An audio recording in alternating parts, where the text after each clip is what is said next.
All right, my friends. Well, welcome back to Frogboy X1 Gaming. I'm Andrew, and today has been almost 2 whole weeks with the 7600 XT. So I wanted to go ahead and talk about this experience a little bit more and kind of maybe help you guys get a general understanding of what this card is actually good for. I would pull it out right now, but I wasn't prepared for this. Today's my wife's birthday, so we've been doing some birthday stuff and hanging out, but I wanted to get a quick video out for you guys tonight, and I wanted that video to be about the 7600 XT because I've had the chance now over the last couple of weeks to experience multiple different genres of video games on this card and kind of give it, that gamer review for this card. Like a gamer, like how would a gamer like myself utilize this card with this much VRAM, with the power budget that it actually has for that. I've tested out some games like Deliverous Mars, um, Way of the Hunter. I played a bunch of Suicide Squad on this card. Played some Tekken 8, multiple different new titles, along with some older titles like Ghost Recon Breakpoint, Assassin's Creed Valhalla, bunch of Ubisoft games that I really love and admire and hold very dear to myself, and I play a lot of those. And those are the games that, like, when I first get a card, those are the things I throw at it. Whatever's new and whatever I play the most. And that kind of helps me understand the capabilities overall of what that card can actually do for me. Now, I had said before that the card was punching, pretty much in its weight bracket. At 1080p, this card is no slouch. Probably if you compare that to the 7800 XT or the 7900 XT in the in the target resolution for those cards, this card is targeting 1080p, and it easily almost 100% hits that that over 60 FPS experience that I look for as a gamer. I know there's other people out there. I know that all gamers have their different tastes. For me, my minimum on PC is like 60 frames a second. And then I do rate these cards, how many of those games hit it without upscaling. And this card is pretty dang close to 100%, at least in the games I've tested. And I've been keeping track of these games, and everyone that will hit 60, I go ahead and give that a good check mark. And then by the time I'm done with the 50 games, I'll give you my overall average of how they did. I'm about 27 to I think I'm about 27 games through that 50 right now, because I don't do just like jump on there, do like a benchmark, and then call it a day. No, I play these games for a couple hours. I play these games for a few hours and try to get a really good baseline of how this is going to be. For games like Assassin's Creed, I bounce around to all the known places because I've played that game for so long. I know which areas like really kind of tank that frame rate or really, pull it down or get hardcore on it. So when I've already beat a game and it's like something that I've played a lot, I'll just bounce around to those. I'll play it for a while. I'll run around. I'll get some footage. I'll do some, maybe some missions or some side quests that are still on my maps for all these games that I own. Yeah, I tried to get you guys like real gamer data for the overall experience. And when I do my, after my 50 games, I'll do like that like, okay, this is the 7600 XT after 50 games review. These are the results that I got. How many of these games out of the 50 hit above 60 frames a second? Which ones I needed to utilize FSR to hit that? And then I'll give you like the rundown of how they hit with 1440p as well. And then even 4K. We will see what this card can do and what the percentages across those 50 games are going to be. And like I said, man, this is like real testing from a gamer, not just some tech nerd in a little booth with a bunch of graphics cards sitting there running numbers and doing that stuff.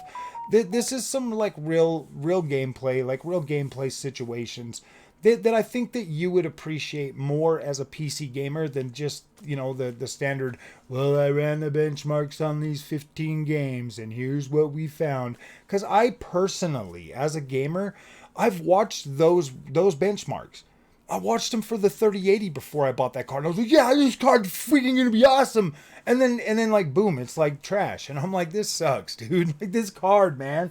My gosh. And I know that we all get there. And then when we go to start playing the games we play, because we're not like just because I mean they run like I don't think those games give us the exact overall experience. And whatever new games that come out while I'm testing this card will be added to that list. If it goes over 50, whatever, it goes over 50. I got Banishers coming out this week. Of course, we're going to be running that on the 7600 XT. We're going to be running as many games as we can to get the best baseline for how this card performs.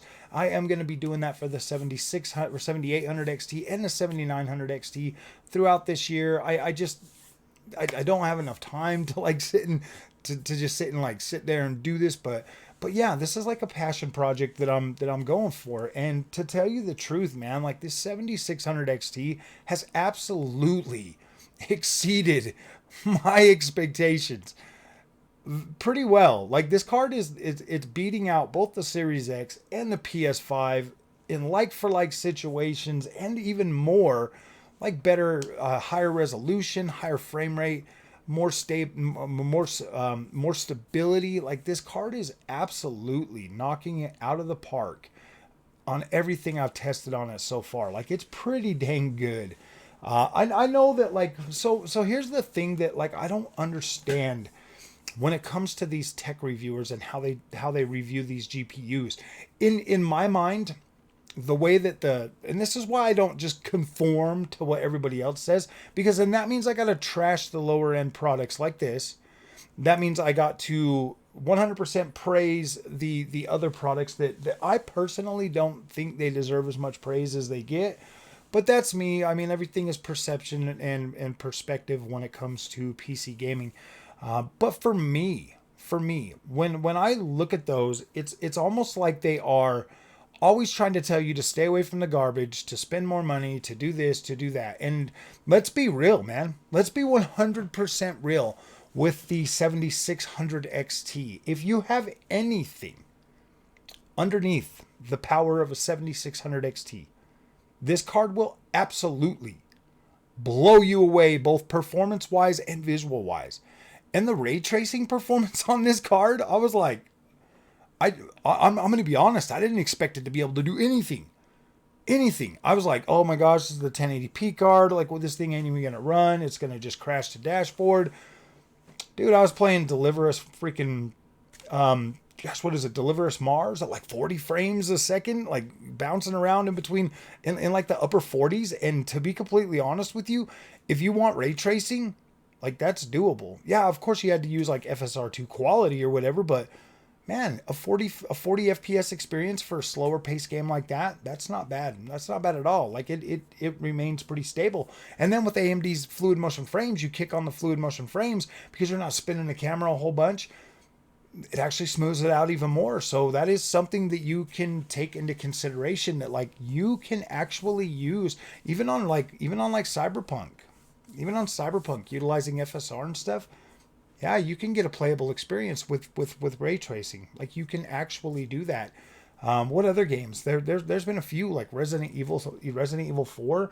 Yeah, you can absolutely use ray tracing with that. Resident Evil 2, you can absolutely use ray tracing with that game.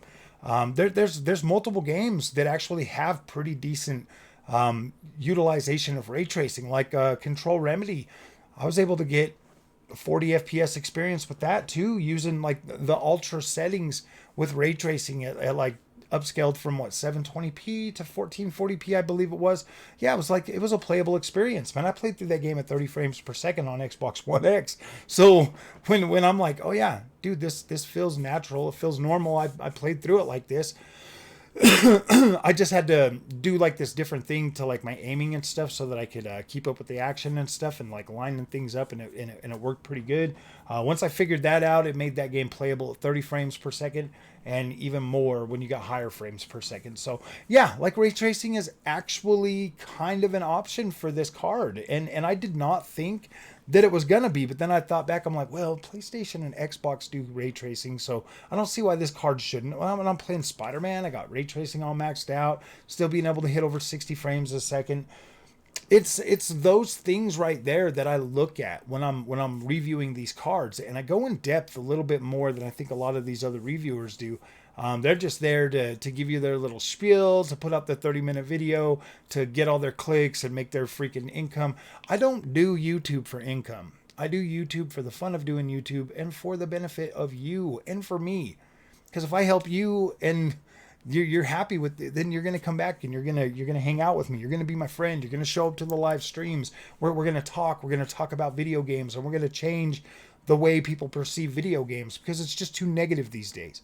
And yes, I'm one of those people that I value the experience more than I value the premium part of it. You know what I mean? Like, hey, dude, this has got a name, pay me more money. I absolutely adore and appreciate the overall experience when it comes to AMD and the Adrenaline software and just AMD in general. Like, it's cool. I actually think that as a gamer, and trust me, all this content is purely gamer only. Like, if you need different applications or different things for your PC other than gaming, you will need to look somewhere else for that, because I'm 100% only about gaming. As I learn all of this stuff, I might start incorporating some of that stuff into the channel, but as it sits right now, we're 100% gaming. That's it. I know that ray tracing is a really big buzzword right now. I do. And I'm not going to sit here and try to tell you that any GPUs on the market right now are actually worth your money for pure ray tracing. My best advice to you is get what you can afford, and find your price range. If your price range is $500, do not go above your price range $100 more to get an NVIDIA GPU because you think you're going to get some better quality with DLSS or or ray tracing. It's really not that much better. Like, we're literally talking a few frames. Like seriously, that's like, there's a few frames difference. It is not worth your extra $100. If you do push your budget like that, put it into more memory, put it into a better CPU, put it into a higher freaking tier of PSU so you can upgrade further. Because that's the whole point of PC. Get in where you can and then upgrade as you go along. Build it. Learn how to build it. Mix and or find a way to build you the best performant rig that you can buy, that you can afford. And yes, the entry cost is a little bit much when you first get in, but I'm telling you, if you're coming from consoles, like I did, if you're coming from Xbox Series X and PS5 and you're going over to PC, 7600 XT is awesome. Like it absolutely on par or significantly better than either of these two consoles. It is. Like it just is. I haven't found any game that these two consoles can run better than this card. And I do run everything on a 5900X. But I think that your best bet for just gaming would probably be a 5800X 3D. On the AM4 platform, you'll be able to get that much cheaper. You'll be able to save a bunch of money. And then as you start to get through your game, because your 5800X is going to last you a few generations. Like, it's going to be fine.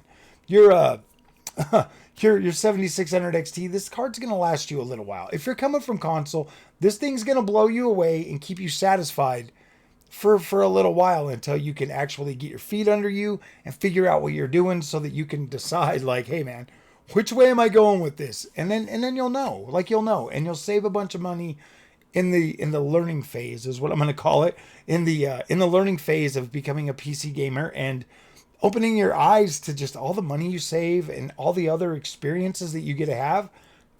It's incredible. So, all right, my friends, if you like this content, don't forget to like and subscribe. I'm losing my voice, so I'll see you guys in the next one.